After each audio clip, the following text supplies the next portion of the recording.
this video I want to show you some of the improvements that we've come up with, some of the ideas that we've affected, and some of the repairs we've had to carry out. It's been a very busy first season. There's been a lot of events, there's been a lot of rain, and there's been a lot of sunshine, which is always good. So let's have a look.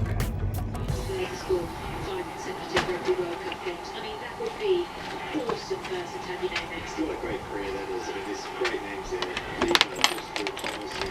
Try and build up the podcast as well. Yeah, no, he's had a fantastic career. It's still going. A simple but effective job is to fit a light in the storage area of your camper.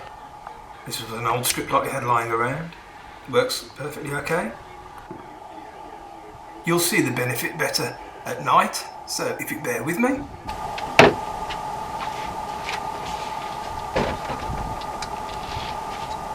There you go. Lights are certainly drawing in a little quicker now.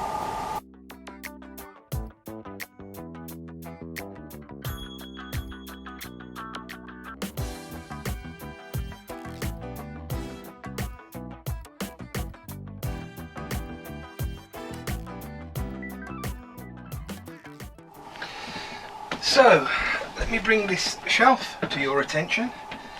As you can see, this is a new pine shelf as opposed to the white laminated sheet shelf that we had on here. Now this shelf is also different in design. It looks, at the moment, it looks completely normal. But what we found when we was putting things on here, if I put my suitcase on here and we had something we wanted to get into here, because there is storage underneath all of this, we had to take everything off, and we was piling things on and then taking them off to have a look, and then it wasn't getting used properly. So I came up with an idea to change the shelf format. Now you can't see it, but if you've got your suitcase on here and it's all measured up for it, I can get access in here. As you can see, that's perfect to get into.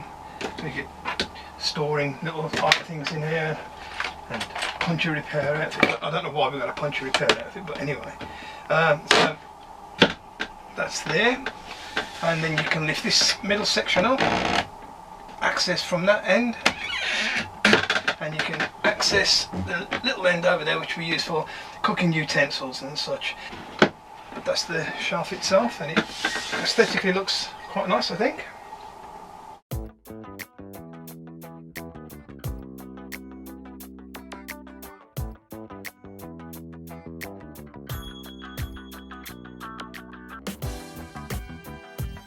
With our windows, we decided to have blinds.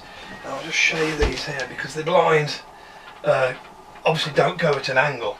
You could have made them at an angle, but that would have been very awkward. So what I did, I squared it off, and that comes down to that square. The furthest you can go that way brings you down here, and then the blind sits on here. And what I did was I made a blanking plate here to blank this side of the window off, but it acts as a message board, because in England you have to display your passes when you're on campsites, and they have to be in the window. You have to hang them up somewhere like that or something like that. I decided to put this blanking plate in, and this is the PVC cut to measure, and it slots in here like that, so you can have it out if you want the whole window. But so that makes the blind look neat, and puts that in there. And also when you get your ticket, you just place your ticket in there like that, and you're all sorted and ready to go. As a precaution to high winds, which we're getting a little bit right now, I made this pole which stretches all the way across with the join in the middle. I'll show you that in a second. To the other end, it's suspended by little green straps. You line up your hole, it goes in upside down, and then you just twist to bring them the right way up. Now the pole isn't the strongest pole, it's made of aluminium. It has the same effect of if you hold an egg from end to end and try and crush it, you can't actually do it, because the force on this is going that way. Not down, it's going that way. Because I have other wind braces on the outside, which support the actual roof. I'll show you them later, because highly unlikely to blow this. If it blows this down, you're in a tornado, and you don't want to be in a tornado.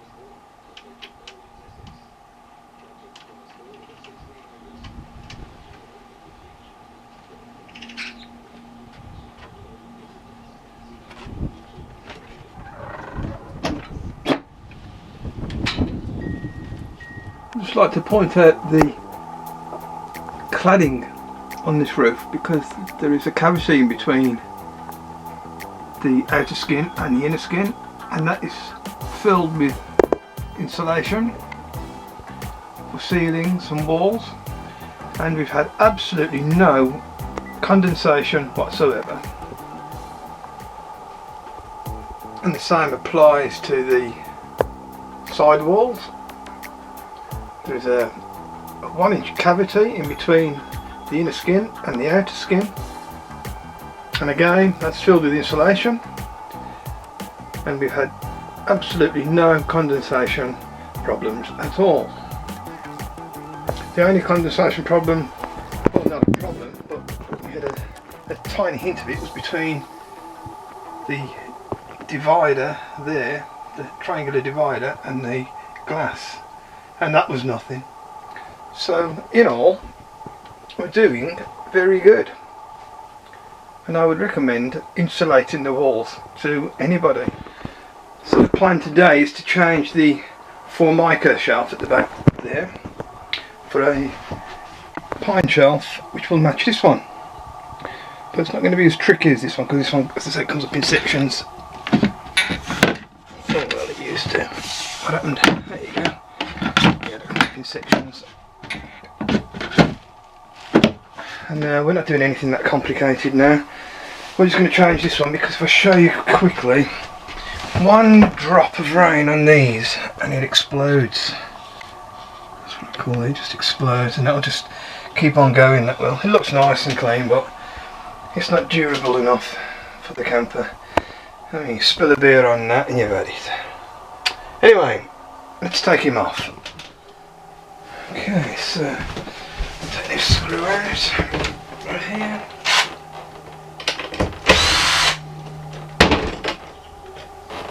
Keep my screws safe, Mark, because you know what happens. Right, they're safe enough there.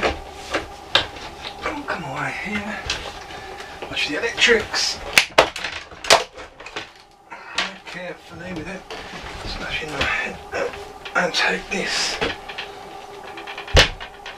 outside.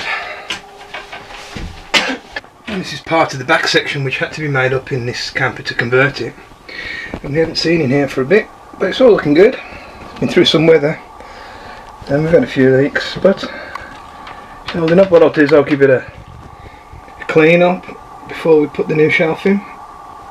Okay, we've been joined by our assistant Kira, who's going to inspect the work as we go along, as she always has done from the start of this project. Haven't you, Kira? Yeah? Right then, what do you think of this then? So let's have an update. All cleared out in there, looking good. That's just packing here now. I'll put a new piece down just to add a bit more strength.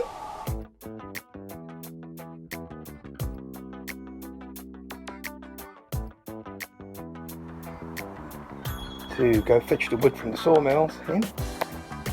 It's better than a 1951 Ford Prefect with a roof rack. Perfect. Okay, let's get the wood. Okay.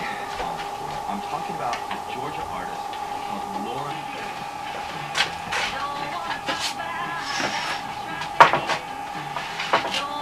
So we'll line him up use the old piece because that's just as good. No, that was a good fit. Put a mark on it.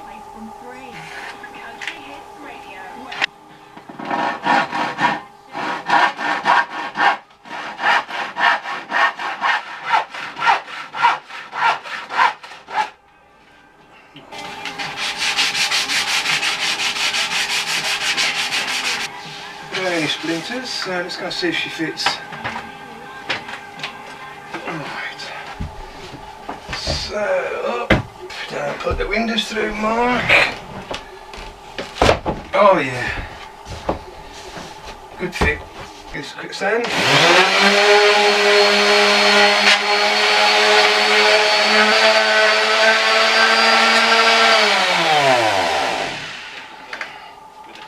So we'll mark this bottom. So now that's bottom, nice smooth surface now for the top. I'll treat it this here actually.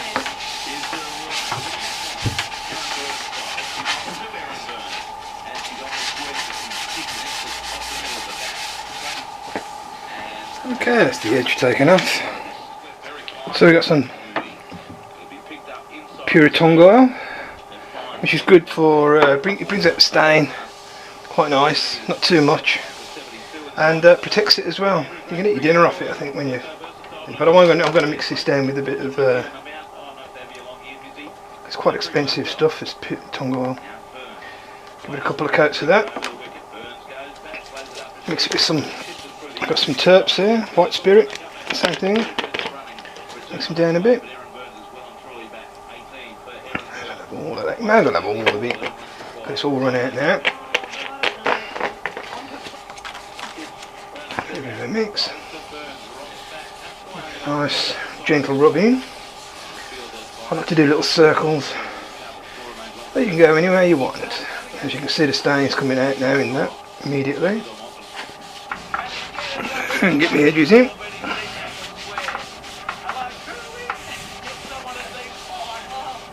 You can hear that going into the wood now. It's feeling very good.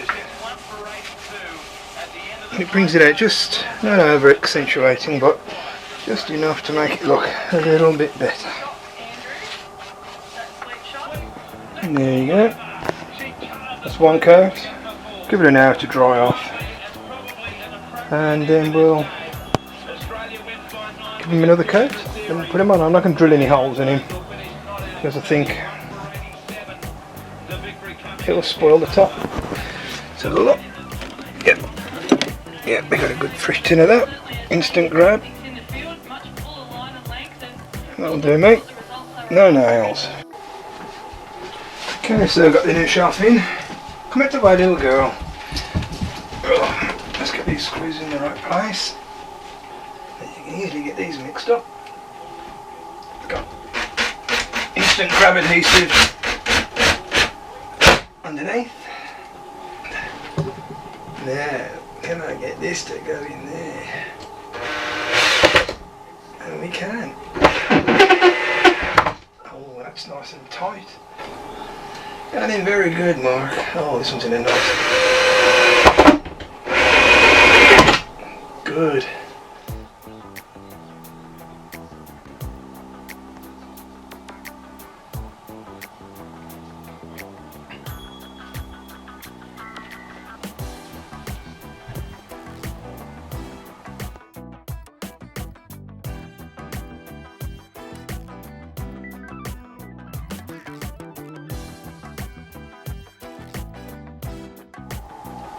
So, another addition. We've made a bike rack from the old. And this used to take the bed when it came over here, and I didn't get rid of it because I said what I would do is I'd drill some more holes in it. So there's someone will hear them clicking a minute. There you go. And this is a bike rack. If you bear with me. So this is just the. This was an eBay. I think it was about 15 quid. I could have made my own, but it was just as cheap to get it off eBay.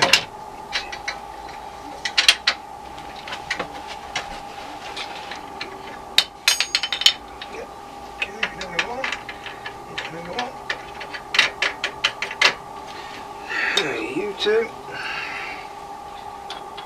Spacer in. Simple U-bolt. And then 2 U-bolts at the front. Straps. So what you do here is back up the wheels in the grooves. And there. And this comes up here and do that. Nice and tight. There's a lock there if you should need to. I never bother, to be honest with you. Straps on the wheels, one goes over here. Locks in with this. Pull down, tight. Pull down, up. Strap him down, and you're off, ready to go. And that is the bike rack and the back of the camper, should we need it. And if we don't need it, it folds away nice and easy. Okay.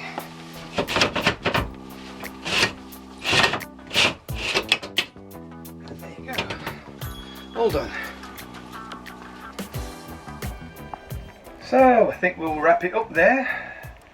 As you can see, we've made a few improvements and some repairs. If you enjoyed this video, please subscribe, and if you want notifications, click the bell. And I'll leave you with a view of our great weather in England. It's starting to rain again. Yeah. You watching me, Kira? Keeping an eye on me, are you? There's a good girl.